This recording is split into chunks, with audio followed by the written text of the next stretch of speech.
Okay, the Treasurer's Finance Manager has been out for a couple weeks now, and so I wanted to jump in and give some tips on how best to use the program and really mistakes to avoid, because I get a lot of questions. I don't mind when people reach out with questions, but there are just some repeat mistakes that keep being made. So I'm going to make this video in hopes that you watch it and can learn how to better use the program to save yourself loads of time.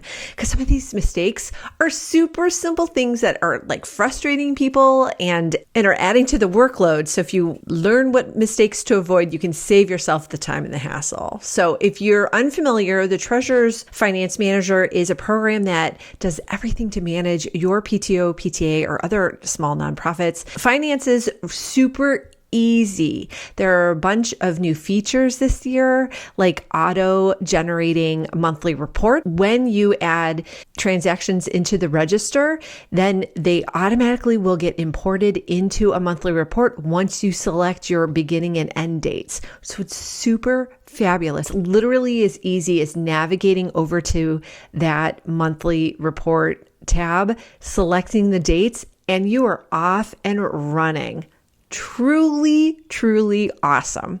I've gotten such great feedback about that one feature alone. So let's talk about some of the mistakes. The first mistake, now this might sound simple, but I think everyone must just feel like they don't need to watch the getting started video or the instructions, because a lot of the other mistakes that they're making or questions that they have are all things that are covered in that getting started video. So really take the time. It's very short. I think it's like 10 minutes or less. So go ahead and watch that video, watch it on double speed if you have to, but take the time to learn all of the features of the program. And you can do that by just watching that setup video. You will find the links to all of like the support videos and support information on the Start Here page. So go ahead and of course start there. Don't skip across. Even if you've had a previous version of the Treasurer's Finance Manager, you're going to want to take the time to really learn about the new program because things have massively changed. And there are some features that you won't otherwise know about that might not jump out to you if you're not watching that setup video. For example, I've gotten a lot of questions about where to indicate your starting balance, like people are not finding it. Well, that's going to be on the transaction register in the upper right-hand corner. There's a yellow box.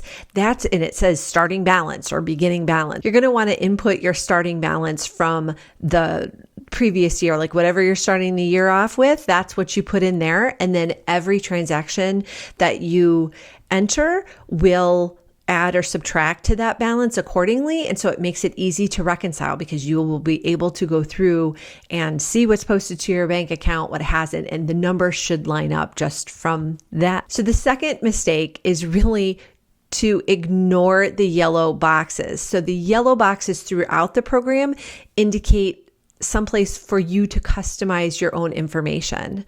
Now, the program is set up to autofill a lot of the information so that if you take the time to set the program up right by starting on that Start Here page, that you fill in your organization name, you fill in your treasurer name, you fill in the years, that's going to auto-populate kind of across the entire program.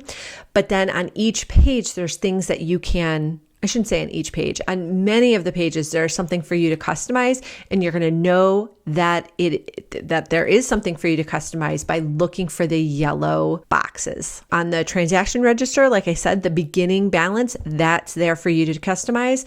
On the budget page, there's the entire notes section that you can totally customize and track over different information. As you go to the different pages of the program, you're going to notice different yellow boxes, but again, that's what that's for. So take a look at what it's requesting for you to enter in, and that will be a guidance for what you should be customizing. Okay, the next mistake is to use anything other than numbers and a slash in the dates in the transaction register. So I got a question from one user who said, this is just not working. It's not adding up. It was adding up, but she was trying to run the monthly report and nothing was showing up. And that's because the program only recognizes the slash. She was using, I think, a period or maybe a dash in between the numbers. So she was doing day, month, year, but she was putting a dash or a period instead of a slash. So you want to make sure to only use a slash. That's what the program is set up to recognize. The next mistake, and perhaps this is one of the biggest mistakes, and that's to delete or add rows anywhere in the program. Like, you should not be doing that, especially not on the categories page. That is going to hose everything up. And the only remedy for this is to download a brand new copy of it and recustomize it. So you can save yourself that step by not adding or deleting. Final tip I have for you, and the final mistake that I want to highlight for something that you should absolutely be avoiding, is the math will not add up if you're not adding expenses as negatives. So you either need to put them in parentheses or put a negative sign, a minus sign before the number. Even if you put it under the expense column, it still has to be expressed in a negative form, because again, that's how the program has been designed. If you don't have it expressed as a negative, meaning without that minus sign or in parentheses, it's going to count it as a positive and it will add in your budget and also on your month, any of the reports that you run.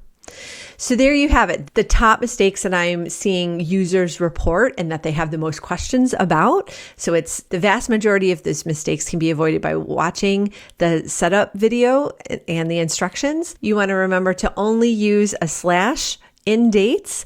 Remember to express things in negative. Pay attention to the yellow boxes, and don't add or delete rows. If you take care of those things, then you're going to find that your use of the program is going to be so much smoother, and you won't have to try and troubleshoot what might be going wrong and why the program isn't working for you. But this program is super simple to use, because legitimately those are like the 4 biggest rules. So I hope this has been helpful for you. If you do have another question about the program, don't hesitate to reach out. You can drop a comment below or reach out to me via email. My email address is in that first page of the program. Feel free to contact me with any questions you may have, or drop a comment below and I will answer your question. Until next time, take care. Want even more guidance on how to be a stronger leader so you can run a better PTO or PTA? All of these resources and more are waiting for you at ptoanswers.com.